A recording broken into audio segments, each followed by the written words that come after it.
Sabi niya, wala akong sindikato.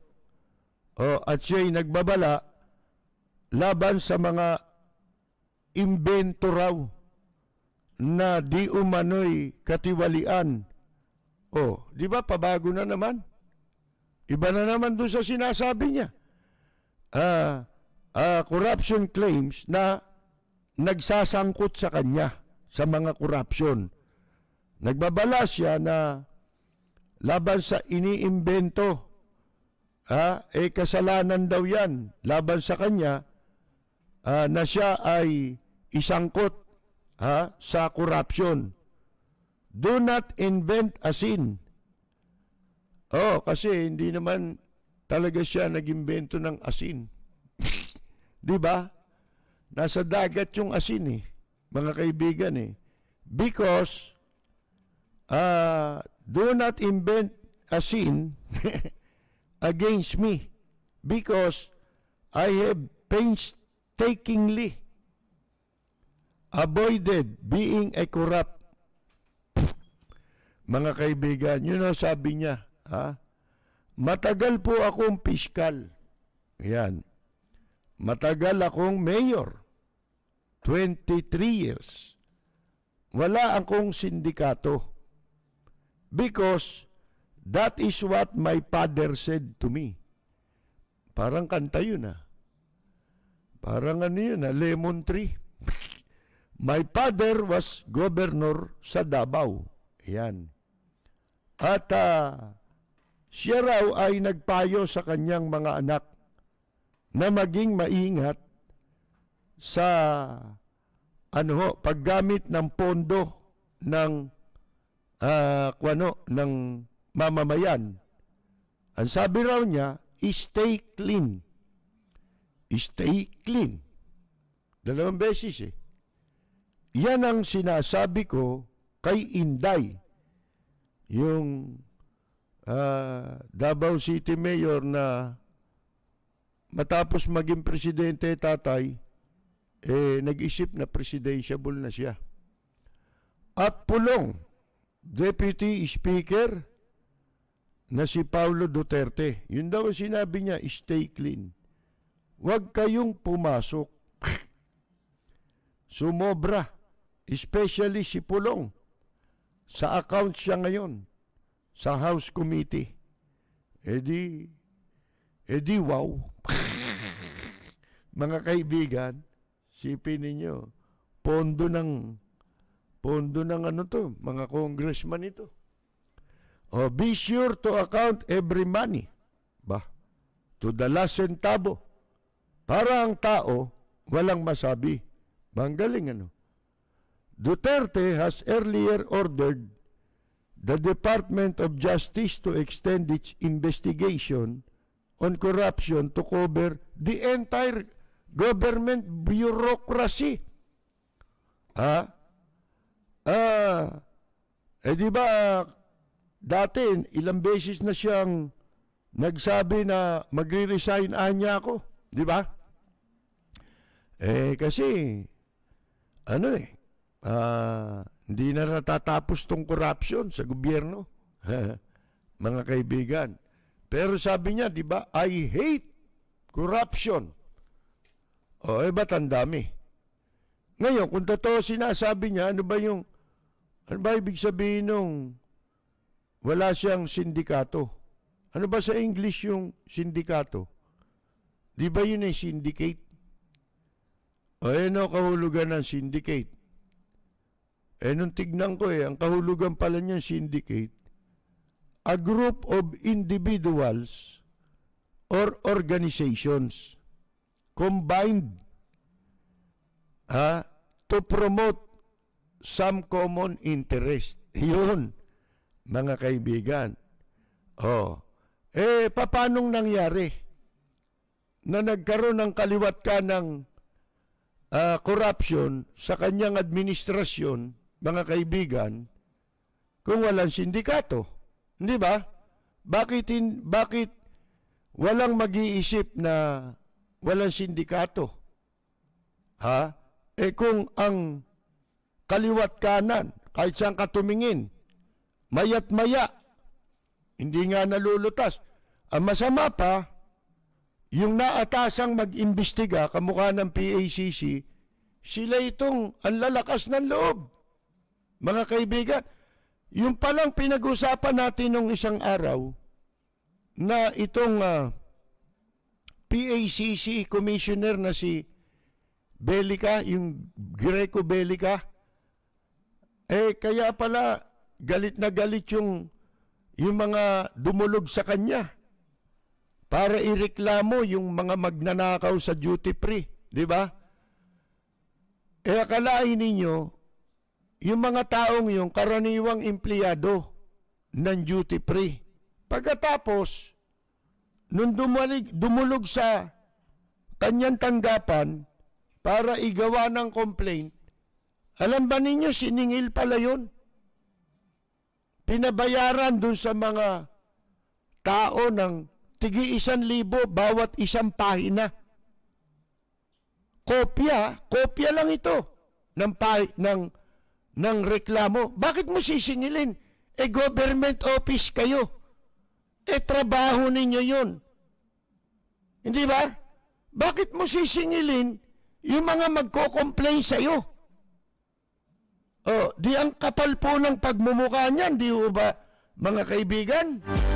Si Kapersi Lapid, bumabanat. Lapid Fire. Yan ang naging problema ngayon. Ito hindi ko nahahabaan kasi masyadong mahaba yan. Ang dami, puro corruption ngayon. Yan, sa DPWH. Siya rin ang pinagmulan yan eh. Di ba siya rin ang nagsalita tungkol sa corruption sa DPWH. Pero ang sabi niya na naman ngayon, si Duque raw, walang ninakaw. Yun pa isang masama. Ilan na yung sinabi niyang walang nagnakaw o walang ninakaw? Hindi nagnakaw. Ilan na ho yun? Di ba marami na? Una na si Duque, pangalawa yung si Mark Villar. Mga kaibigan, di ba? Sinabi niya, bilyonaryo, mayaman, hindi magnanakaw yan. Ba't ang sabi mo may corruption sa DPWH? At yan ngayon ay iniimbestigahan. At yan din ay alinsunod na rin sa inilabas na report findings ng Commission on Audit na mahigit, ang laki ng pera mga kaibigan 100 bilyon mahigit ang involved. Ngayon, ang mahirap po dito, sinasabi niya ito walang kasalanan. Ang daming nasangkot na sa katiwalian, walang nakasuhan, walang, alam niyo kung umpisa pa lang ito anong buhay si Mayor Lim. Ano sinasabi niya sa akin? Pagka nagkakakwentuhan kami, alam mo, dapat ang mga tao para paniwalaan yung anti-corruption drive, kailangan may makulong. May nakulong na ba? Wala. Mabuti pa nung nakaraang administrasyon At ang masama, may naipakulong sa nakaraang administrasyon. Pero ano nangyari? Napalaya sa kasalukuyang administrasyon.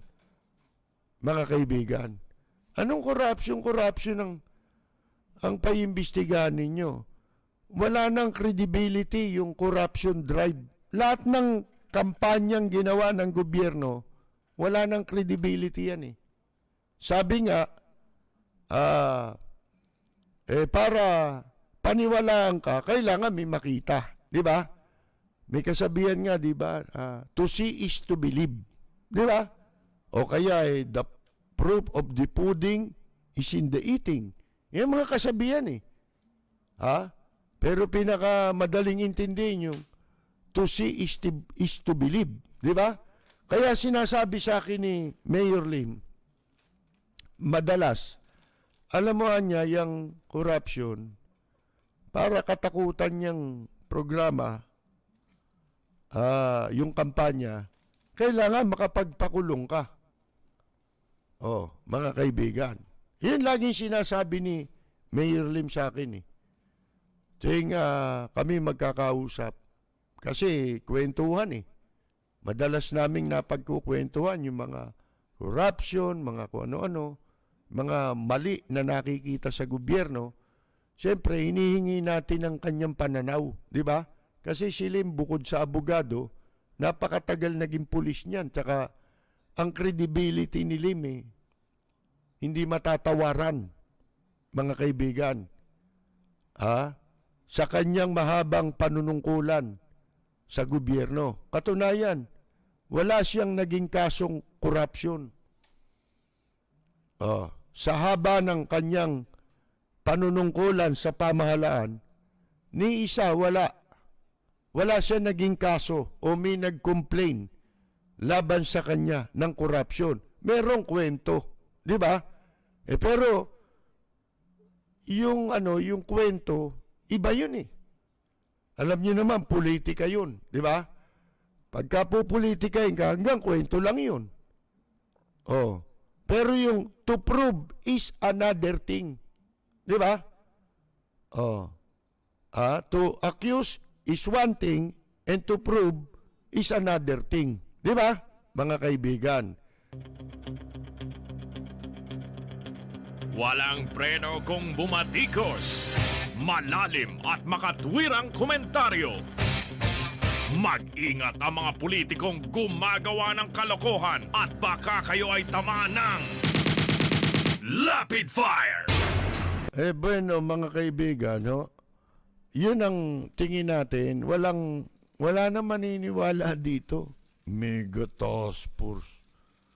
Sipin mo, buong gobyerno, aatupagi ni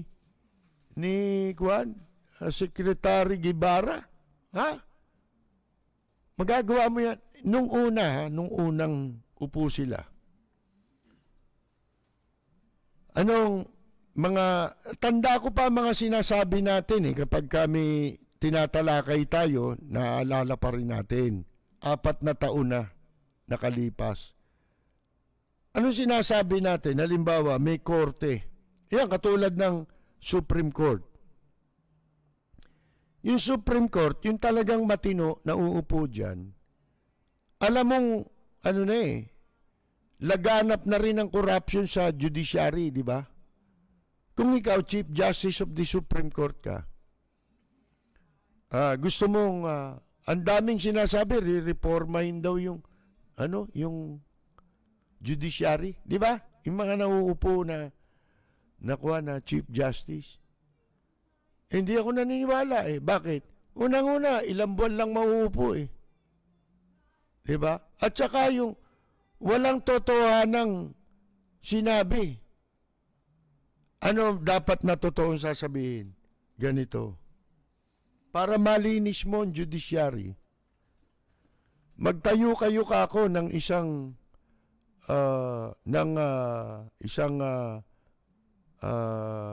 panel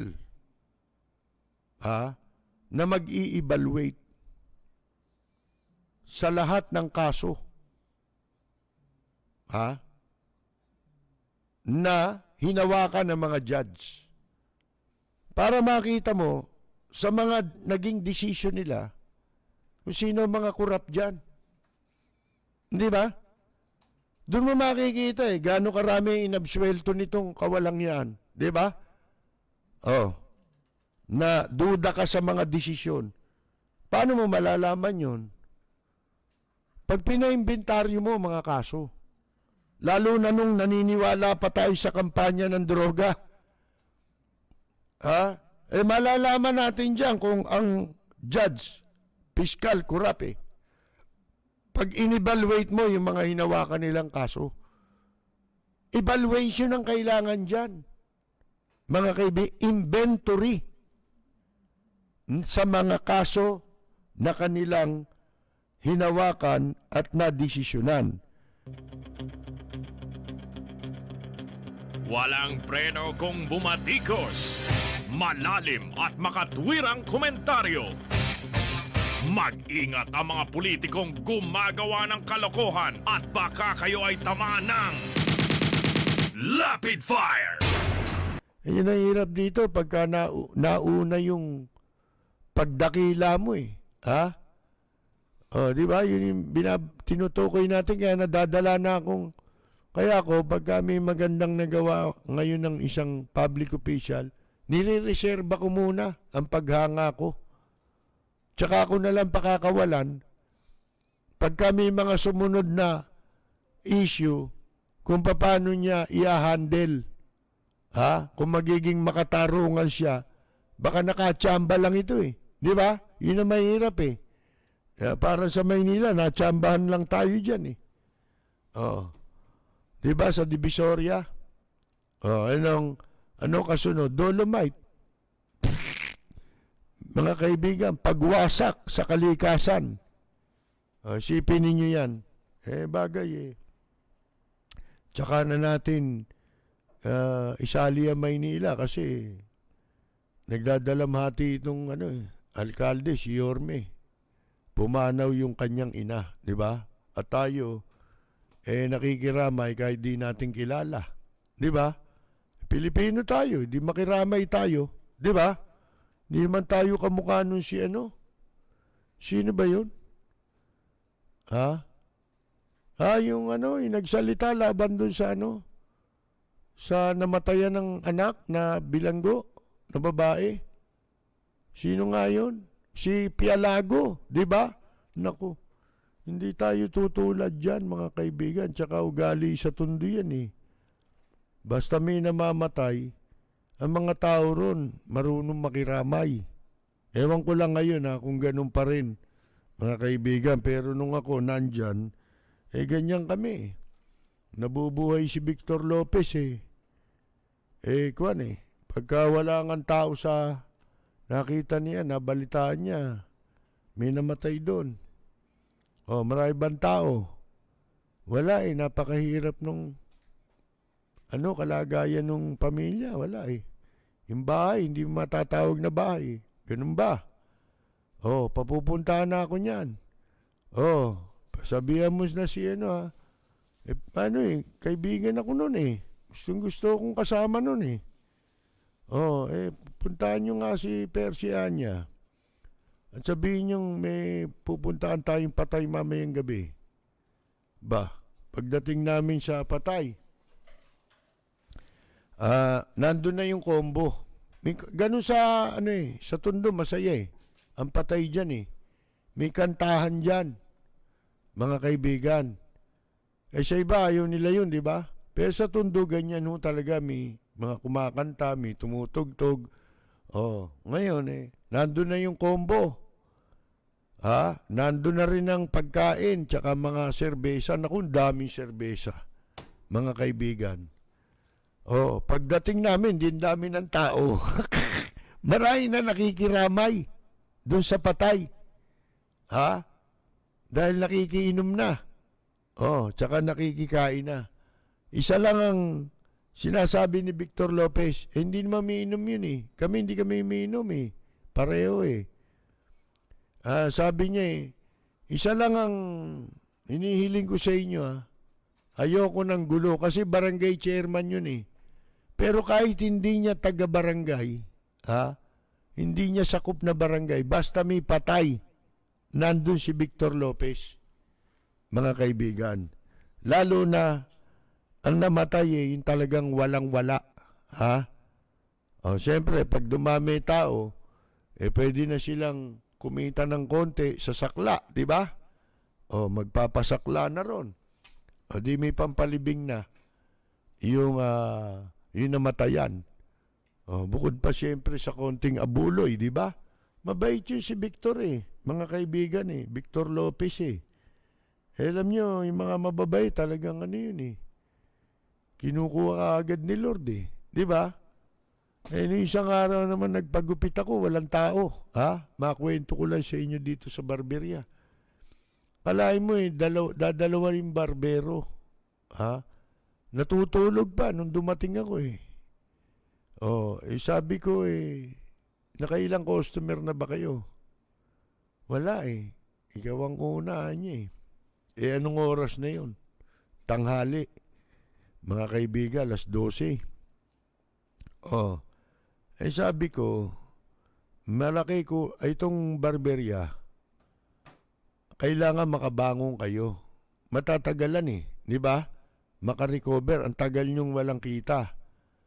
Ang gawin nyo rito, maglagay kayo ng mga manikurista. Di ba? Yung medyo bata-bata naman, wag na yung mga lola. Yung mga lola pagpahingayin nyo na yan. Di ba? Kamukha ka ako dun sa Ermita, meron akong pinupuntang barberya ron Ganun Oh, may mga mayor pa nga nagpupunta rin dun doon ka ako, pwede kami matulog Ha? Malamig. Pagkatapos ang daming kumakalikot sa'yo. May kumakalikot ng tenga mo, di ba? Merong naglilinis ng kuko mo sa paa, tsaka may nagmamasahe, ha? Hanggang sa makatulog ka, doon ka ako, yung 30 minutos na tulog, napakalalim. Para kang natulog ng daig mo pa natulog ng 6 na oras o 8 oras. Kasi bihira na yan Bihira nang nakakatulog tayo ng malalim di ba? Doon ko lang nararanasan yun sa barberya Ha? Ewan ko bakit ganon. Oh.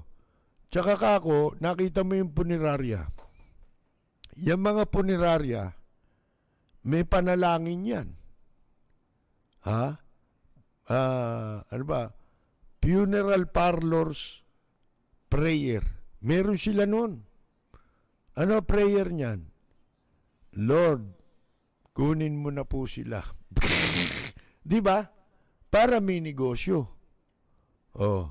Kayo, kailangan din meron kayong prayer. Ipaskil mo dyan, Magpaskil ka dyan. Maglagay kayo ng mga may itsu-itsurang babae dyan. Kahit di naman kagandahan, di ba?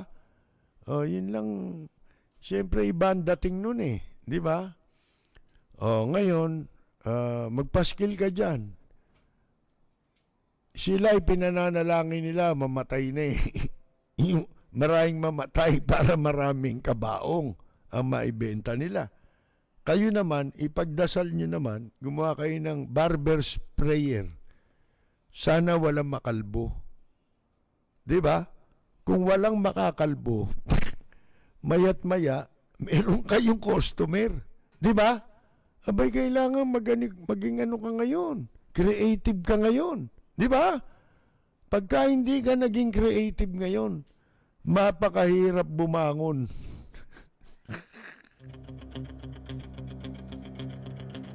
Walang preno kung bumatikos. Malalim at makatwirang komentaryo.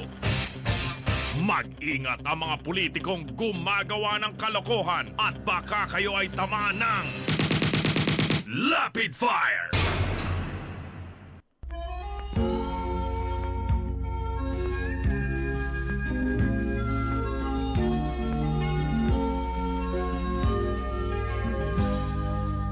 Bayan ko ay isa ang lahi. Dito'y wala ang pagkukunwari. Hindi padagay, sadyang kilala sa daigdig. May pagkakaisa sa bawat nais.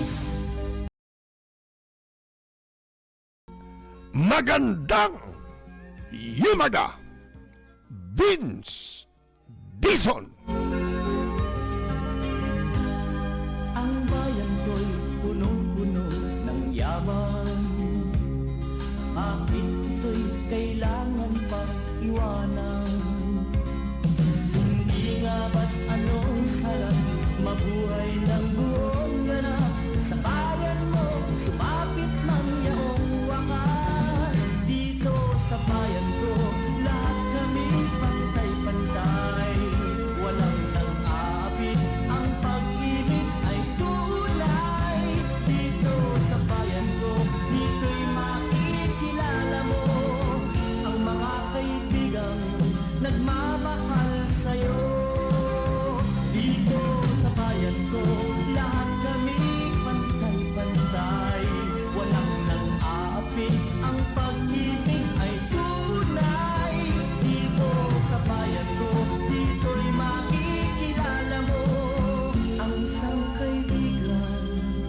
ang mga kaibigan, ang bawat kaibigan na totoong